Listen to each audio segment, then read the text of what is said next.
Today we will discuss about the posterior abdominal wall and associated structures. So the posterior abdominal wall, it extends from the 12th rib, that means last rib, up to the pelvic rim below, and it supports the retroperitoneal organs, vessels, nerves, and this posterior abdominal wall, it is formed by three components. It has three components. It has bony part, it has muscular part, and it has fascial part. So today we will discuss about the posterior abdominal wall and associated structures. So the posterior abdominal wall, it extends from the 12th rib, that means last rib, up to the pelvic rim below, and it supports the retroperitoneal organs, vessels, nerves, and this posterior abdominal wall, it is formed by three components. It has three components. It has bony part, it has muscular part, and it has fascial part. So this is the picture of the posterior abdominal wall. You can see first the bony part. Immediately there is the body transfer process of the upper 5 lumbar vertebra associated with their intervertebral disc and transfer process, and laterally above the above the iliac crest, we can see there is 12th rib, and below the iliac crest there is the iliac fossa. And if we talk about the muscular part, so above the iliac crest there is psoas major, quadratus lumborum, and transversus abdominis muscle from medial to lateral, and below the iliac crest there is psoas major muscle medially and iliacus muscle laterally, and it has two fascia. We already told you, that's for columnar fascia and fascia iliaca. So at first we will talk about the psoas major muscle. The psoas major muscle, it is a long fusiform muscle, and it extends from the side of the lumbar vertebra up to the lesser trochanter of the femur, and it's originated from the anterior surface and lower border of the transverse process of all the lumbar vertebra, and it also arises by 5 fleshy slips from the body and intervertebral disc of the lumbar vertebrae, and ultimately it is inserted on the lesser trochanter of the femur, anterior surface of the tip of the lesser trochanter of the femur. And what is the nerve supply? It is supplied by the ventral lemma of the lumbar 2 and lumbar 3 segment of the spinal cord. And the action, it has almost 4 action. When it acts from the above, when the psoas major muscle acts from the above, along with the iliacus muscle, it acts as a chief flexor of the hip joint. So it causes flexion of hip joint. Number 2, the psoas major muscle, when it acts from the below, it flexes the trunk.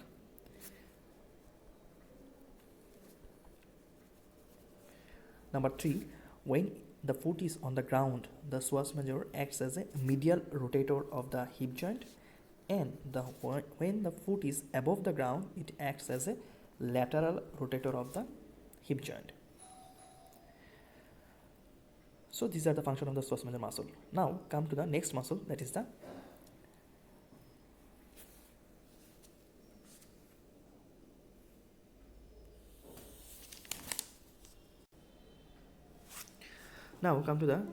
quadratus lumborum muscle.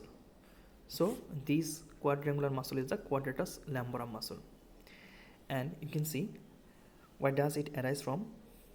It is a quadrilateral muscle, and it arises from the posterior 1/3 of the inner lip of the iliac crest. So from the posterior 1/3 of the inner lip of the ventral segment of the iliac crest, it arises into, and it also arises from a iliolumbar ligament,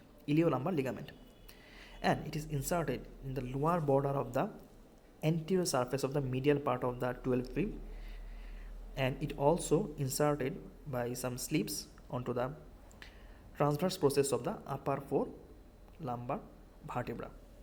What is the nerve supply? It is supplied by the ventral lemma of the 12th thoracic nerve, and upper 3 or 4 lumbar segment of the spinal cord.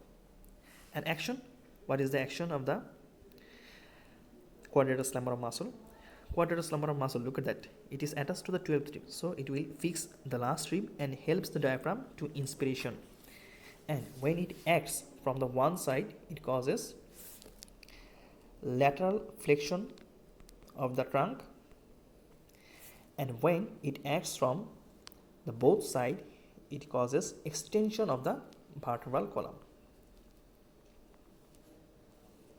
So when it acts as the unilateral, it causes lateral flexion. When it acts bilaterally, it causes extension of the vertebral column.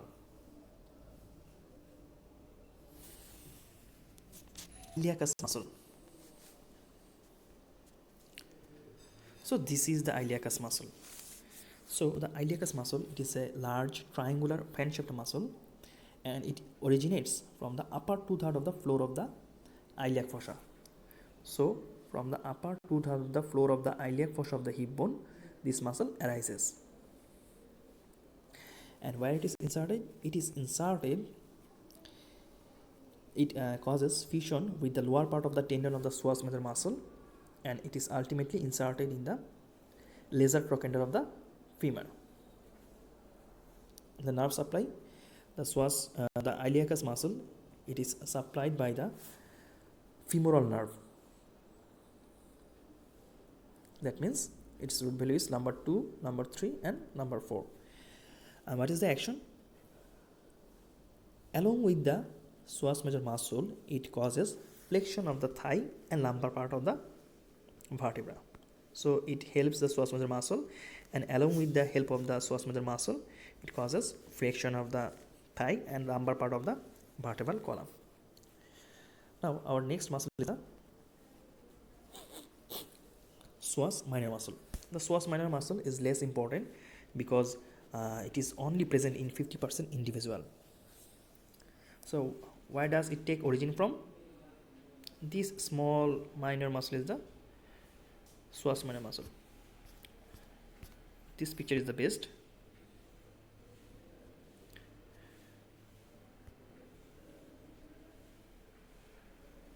So this is the psoas minor muscle. And where does it take origin from? The psoas minor muscle, it arises from the side of the intervertebral disc.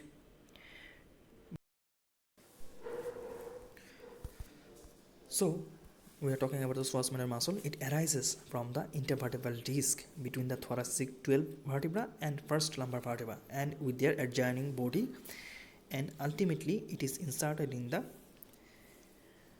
hip bone. In which part? It is inserted in the iliopubic eminence of the hip bone. The nerve supply, it is supplied by the lumbar 1 spinal nerve, and the action, it is acts as a weak flexor of the trunk.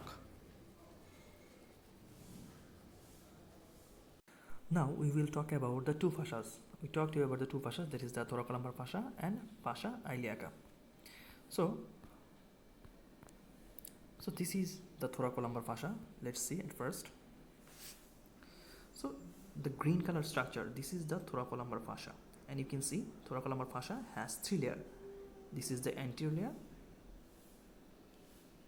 this is the middle layer, and the last one is the posterior layer.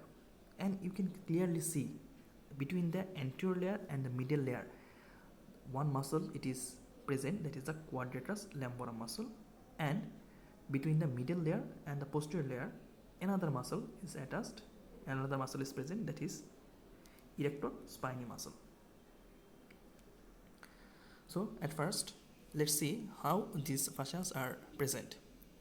At first, come to the anterior layer of the thoracolumbar fascia. So the anterior layer, it covers the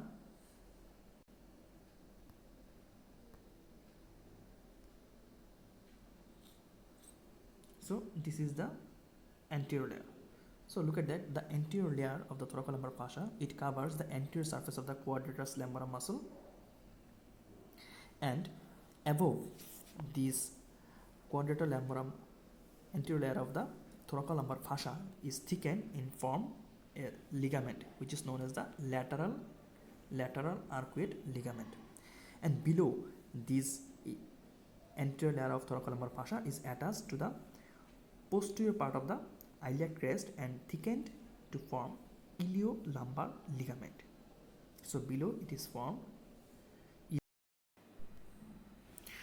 and medially this anterior layer of the thoracolumbar fascia, it is attached on a vertical ridge on the anterior surface of the transverse process of the lumbar vertebra, and laterally this layer is blend with the medial layer of the thoracolumbar fascia. Now come to the, so let's see anterior layer of the thoracolumbar fascia again. So this anterior layer, it is above, thickened to form the, so have a look once again. So the anterior layer of the thoracolumbar fascia, above it is thickened to form the lateral arcuate ligament, below it is thickened to form the iliolumbar ligament, and medially it is attached in the anterior surface of the transverse process of the lumbar vertebra, and laterally it is fused with the middle layer of the thoracolumbar fascia. Now we will go to the middle layer. So the middle layer of the thoracolumbar fascia, it covers the posterior surface of the quadratus lumborum, and above it is attached in the lower border of the 12th thoracic vertebra. Above it is attached with the lower border of the 12th thoracic vertebra and thickened to form a ligament that is known as lumbocostal ligament, and medially and below it is same as the previous, below it is thickened to form the iliolumbar ligament, and medially, look at that, medially it is attached at the tip of the transverse process. It is attached at the tip of the transverse process of all the lumbar vertebra, and laterally it is blend with the anterior layer of the thoracolumbar fascia. Now come to the posterior layer. So this is the posterior layer of the thoracolumbar fascia. Posterior layer of the thoracolumbar fascia, it covers the erector spiny muscles. It covers the posterior surface of the erector spiny muscles. Medially, it is attached with the spinous process of all the lumbar vertebra. Laterally, it blends with the middle layer of the thoracolumbar fascia, and above, it ascends and enter into the thorax. And in the thorax, medially, it is attached to the spine of the thoracic vertebra, and laterally it is attached to the angle of the ribs. Okay, and below the posterior layer of the thoracolumbar fascia, it is attached to the dorsal surface of the sacrum and dorsal surface of the iliac crest in a U-shaped manner.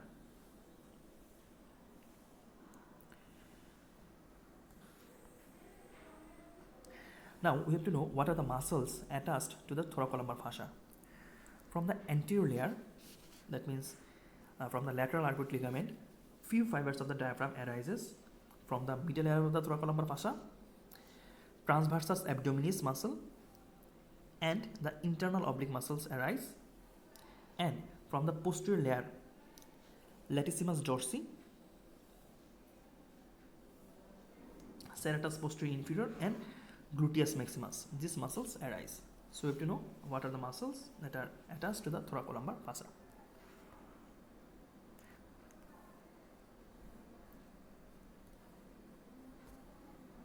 Now come to the next fascia, that is the fascia aliaca. Fascia aliaca has two parts. One is the iliac part, another is the psoas part. So this is the iliac part of the fascia aliaca, and this is the psoas part of the fascia aliaca. So what is fascia aliaca? It is a strong sheet of fascia which covers the iliacus and psoas major muscle and encloses them into a closed osteofascial pocket. So the iliac part, so this iliac part, it covers both the iliacus muscle and psoas major muscle. And the psoas part which covers only the psoas major muscle.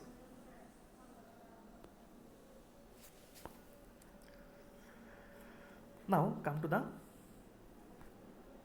attachment, of the fascia iliaca. So first come to the iliac part. So this is the iliac part of the fascia iliaca. Let's see the attachment.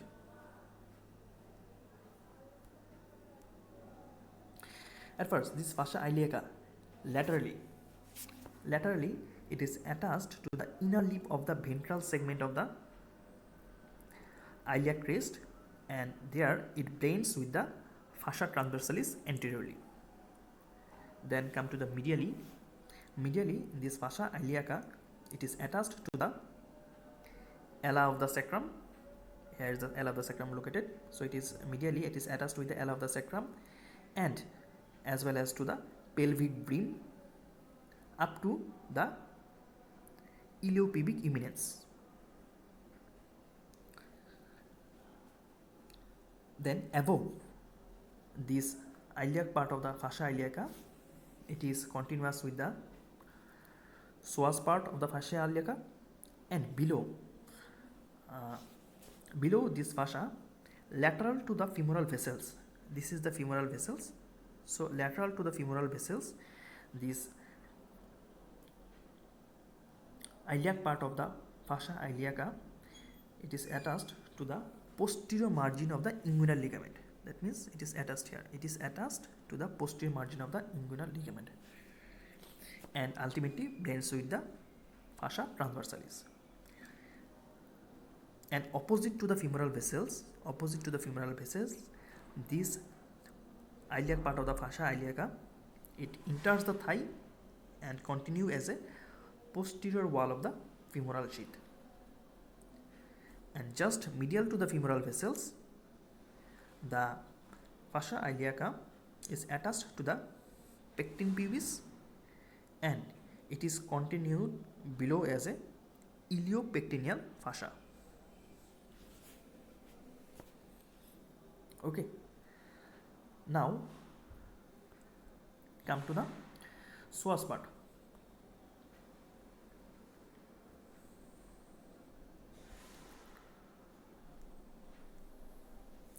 So this is the psoas part of the fascia iliaca. Above, the psoas part is thickened to form the medial arcuate ligament. So look at that, above it is thickened and form the medial arcuate ligament, and from which few fibers of the diaphragm arise. And laterally, the fascia is attached to the anterior surface of the transverse process of the lumbar vertebra. So it is laterally, it is attached with the transverse processes of the lumbar vertebra, and then it bends with the anterior layer of the thoracolumbar fascia.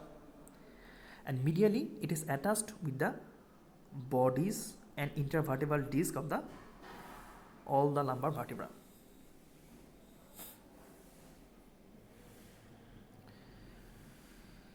So this is the, and below, ultimately it is continuous with the psoas part and ultimately forms the main part of the fascia iliaca. So we have to know what are the structures that pierces the fascia iliaca. So there are several structures that pierces the fascia iliaca. At first, in front, there is passage of the iliofemoral nerve. Sorry, in front there is passage of the genitofemoral nerve, and laterally there is iliohypogastric and ilioinguinal nerve, and medially there is passage of the lumbosacral trunk, iliolumbar artery, and the obturator nerve. So these are the structures that pierces the fascia iliaca. Now, so we have learned about the muscles, about the fascias. Now we will learn about a triangle, an important triangle in the posterior abdominal wall, that is known as lumbosacral triangle of Marcelli.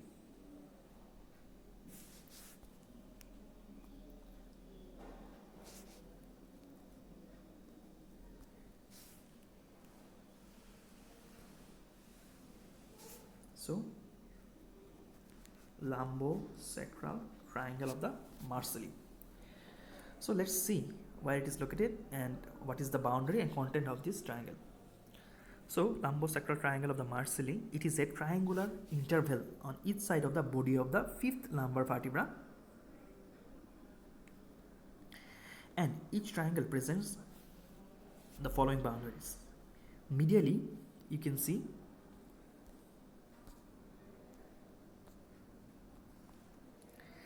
there will be the body of the fifth lumbar vertebra. Laterally, there is a medial border of the psoas major muscle, and the apex is formed by the meeting point of the psoas major muscle.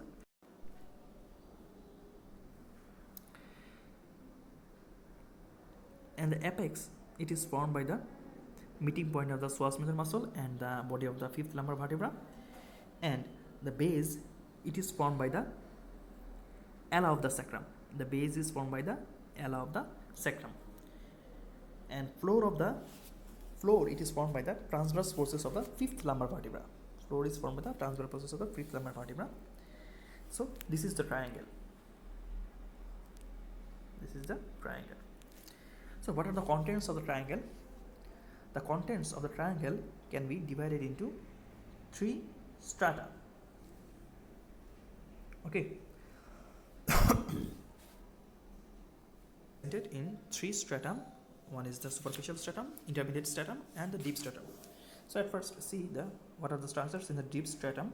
In the deep stratum, the structures are the sympathetic trunk, lumbosacral trunk, iliolumbar artery, and the obturator nerve. And in the intermediate strata,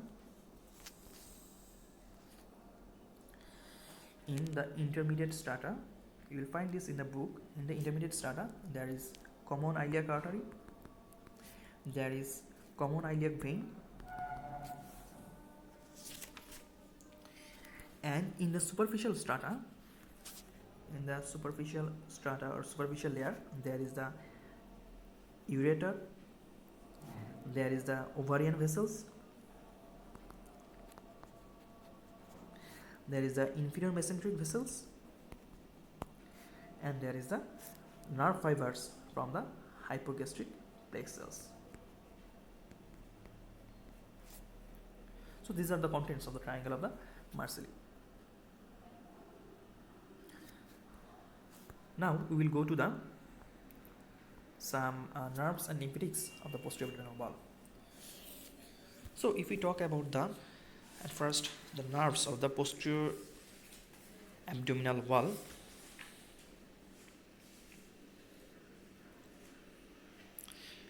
so at first go to the vessels, then we'll talk about the nerves and lymphatics.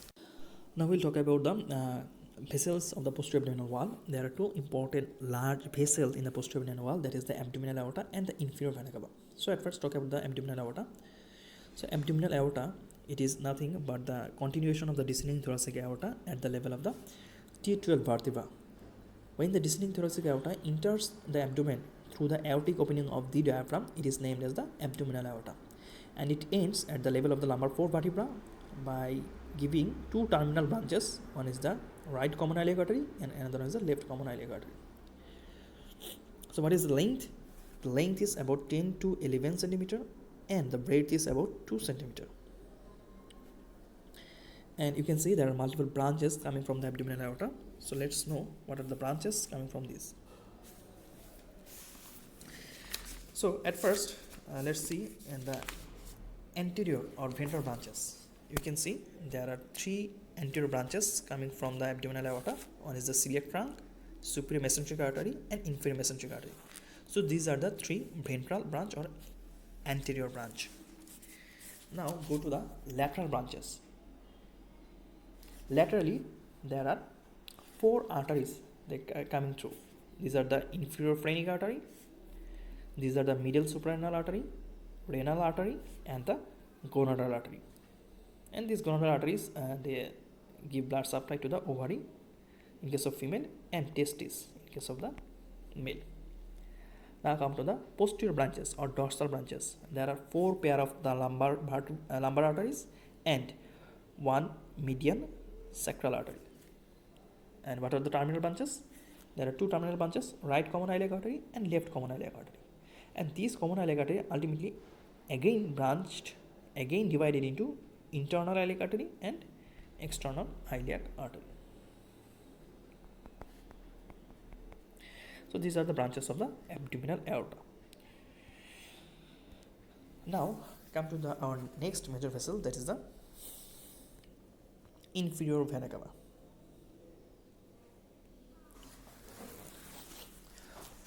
Inferior vena cava. So the inferior vena cava, how it is formed, what are the where it starts, where it ends, and what are the tributaries of the inferior vena cava.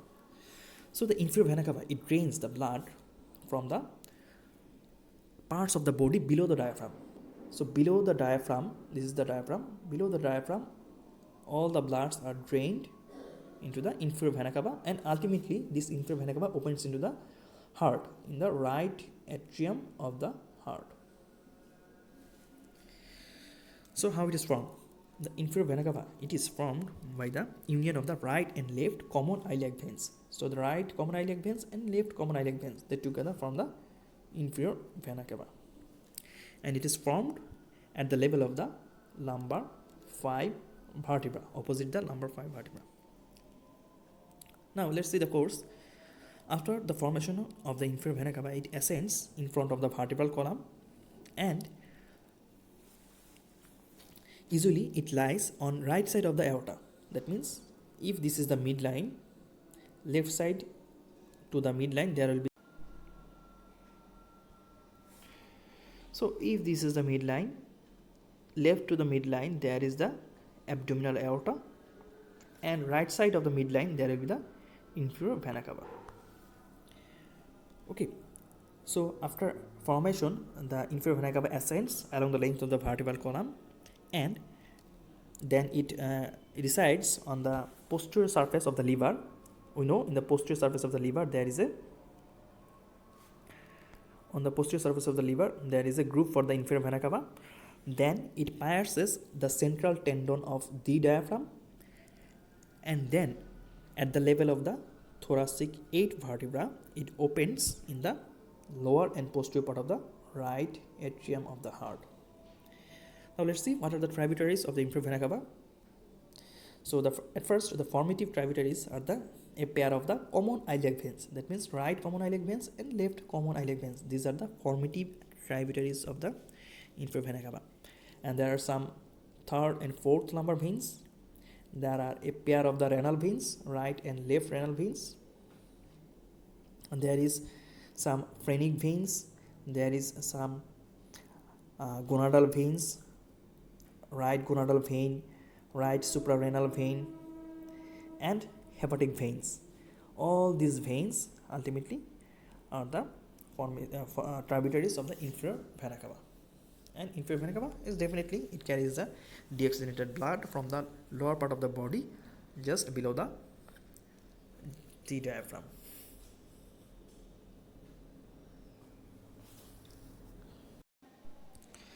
Now we will talk about the nerves on the posterior abdominal wall. So there are several nerves in the posterior abdominal wall. These are the subcostal nerve, lumbar nerves, and lumbar sympathetic chains. So what is the subcostal nerve? The ventral lemma of the 12th thoracic nerve, 12th thoracic spinal nerve, is known as the subcostal nerve. And we will have to know details about the lumbar plexus. So how it is formed? Lumbar plexus is formed within the substance of the psoas major muscle. While we studied the psoas major, we told you that within the substance of the psoas major muscle, the lumbar plexus is formed. And how it is formed? It is formed by the union of the ventral lemma of the lumbar 1 to lumbar 3 vertebra. By the union of the ventral lemma of the lumbar 1 to lumbar 3 lumbar nerves and a large upper part of the ventral lemmas of the lumbar 4 nerves. And we told you about the lumbosacral trunk. What is it? The smaller part of the ventral lemma of the L4 nerve and the ventral lemma of the L5 nerves together form the lumbosacral trunk. So let's see the picture. So the ventral lemma of the lumbar 1, lumbar 2, lumbar 3 and upper greater part of the L4 together form the lumbar plexus. And what is lumbosacral trunk? This lower part of the L4 and part of the L5, these together form the lumbosacral trunk. Now, what do we have to know? What are the branches arising from the lumbosacral? So, what is the branches that coming from the lumbar plexus? So, if you see the picture, it will be more easier. So, iliohypogastric and ilioinguinal nerve, look at that, they are arising from the lumbar 1 nerve, and genitofemoral nerve, they are arising from the lumbar 1 and lumbar 2 nerve, and lateral cutaneous nerve of the thigh, they are arising from the lumbar 2 and lumbar 3, and the femoral nerve, it is coming from the lumbar 2, lumbar 3 and lumbar 4 nerves. So, iliohypogastric, ilioinguinal nerve, genitofemoral nerve, lateral cutaneous nerve of the thigh, and the femoral nerve. These are the branches coming from the lumbar plexus. So, you can study from this. So, you can study from the box what are the branches of the lumbar plexus. Okay. Now, come to the lymphatic systems. What are the lymphatics, lymph nodes in the posterior abdominal wall? So, the lymph vessels draining the posterior abdominal wall and most of the abdominopelvic organs except the liver, they terminate in the cisterna chyli and thoracic duct. So, what is cisterna chyli? It is an elongated white lymphatic sac 5 to 7 cm long, 4 mm wide, and it lies in front of the lumbar 1 and lumbar 2 vertebra between the aorta and ajagus vein. So, what are the tributaries? Right and left intestinal lymph trunk, right and left lumbar lymph trunks, and a pair of lymph vessels from the intercostal lymph nodes. So, let's see the cisterna chyli. So, these greenish structures are the cisterna. This is the cisterna chyli.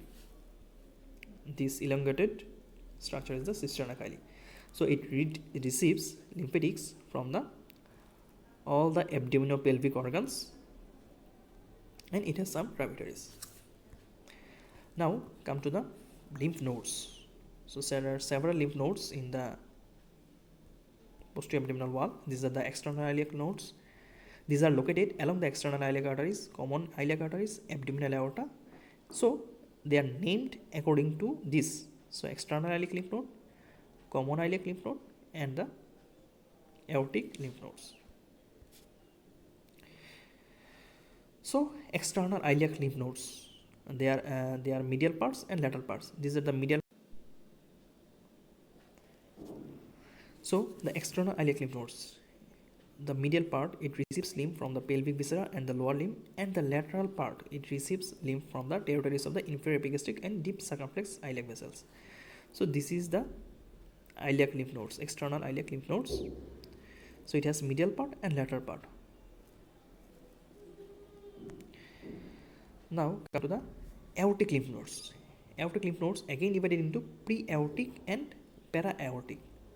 The pre-aortic means they are located around the origin of the celiac, superior mesenteric and inferior mesenteric arteries, and they are named as celiac plexus, superior mesenteric plexus and inferior mesenteric lymph nodes. And the para-aortic means they are arranged in parallel to the aorta. So, these are situated on each side of the abdominal aorta, and some are located behind the aorta.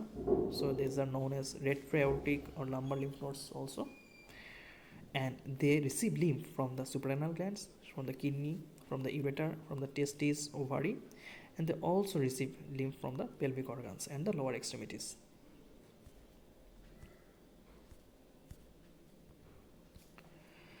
So, these are the lymphatics. So, let's see which one are the pre-aortic and para-aortic. So, these are the parallel to the aorta. So, these are the para-aortic lymph nodes. And pre-aortic lymph nodes, they are situated around the origin of the celiac trunk, superior mesenteric artery, and the inferior mesenteric artery. So, that's all about the posterior abdominal wall. So, what you have to learn from the posterior abdominal wall, this is the number 1, the extension of the posterior abdominal wall. What are the component parts? Bony part, muscular part, and the fascial part, and the origin and insertion of the psoas major muscle, quadratus lumborum muscle, psoas minor muscle, iliacus muscle. We have to know the origin, insertion, nerve supply, and action of all these muscles. Then you have to study the relation of the psoas major muscles. What are the structures medial lateral to it? What are the structures lateral to it? What are the structures lateral to it? Then you have to study the lumbosacral triangle of the Marsili, the boundary and content of this triangle. Then you know the major blood vessels, abdominal aorta, the course where it terminates, and what are the branches coming from the abdominal aorta. Then you have to know the inferior vena cava, the course, termination, branches and tributaries, and about the lymphatics, about the cisterna chyli, and what are the lymph nodes in the posterior abdominal wall. And at last you have to know the nerves, especially the lumbar plexus, how it is formed, what are the branches of the lumbar plexus. And the last, about the details about the fascia, about the thoracolumbar fascia and the fascia iliaca, where they are situated and their extension, and what are the muscles that are covered by these fascias. So that's all about these posterior abdominal wall item.